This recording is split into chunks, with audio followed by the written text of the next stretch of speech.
ho sempre avuto delle remore per che un magistrato entrasse in politica, a maggior ragione quando un magistrato aveva, come ho fatto io, svolto indagini nei confronti di personaggi politici.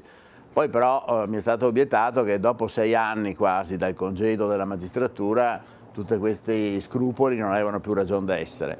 La seconda ragione, anche più importante, è che dopo aver scritto per 25 anni sulla criticità della nostra giustizia, essendomi stato offerto proprio in modo molto convincente la possibilità di intervenire nel dibattito politico, quindi nella produzione delle leggi, cioè in Parlamento, al di là di eventuali altre prospettive che sono ovviamente incerte e future, però ecco, trascurare questa possibilità di contribuire a fare delle leggi chiare, giuste, importanti, che sono quelle per le quali ho predicato per 25 anni, è una possibilità da non perdere e rifiutarle sarebbe stato quasi un gesto di viltà. La magistratura ha fallito nella lotta, si fa per dire, alla corruzione, perché unitamente alla politica ha pensato di combattere la corruzione con l'arma del processo penale,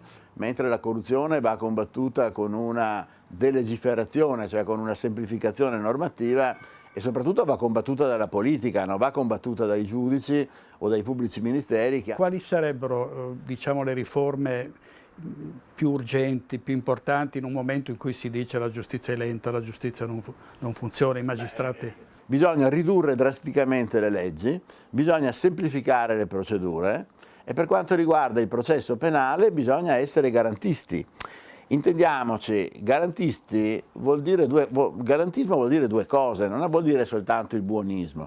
Bisogna essere garantisti nella presunzione di innocenza, che è garantita dalla Costituzione, e quindi limitare al massimo la custodia cautelare in carcere. E garantisti nell'applicazione della pena. Quando una persona è condannata la deve espiare.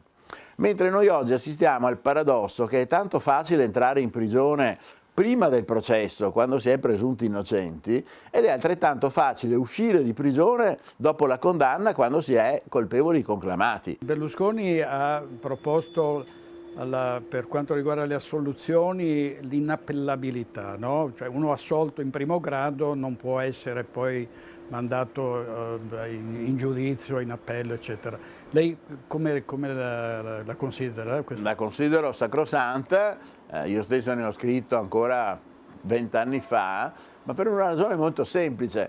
Se la condanna può intervenire soltanto quando le prove a carico sono al di là di ogni ragionevole dubbio, come fai a condannare una persona che è già stata assolta in un processo in cui evidentemente i giudici hanno dubitato così tanto da assolvere? I tribunali spesso sono in gravi difficoltà, penso, dottor Nordio, al Tribunale di Treviso, mancanza di personale, giudici che non riescono a portare avanti il loro lavoro.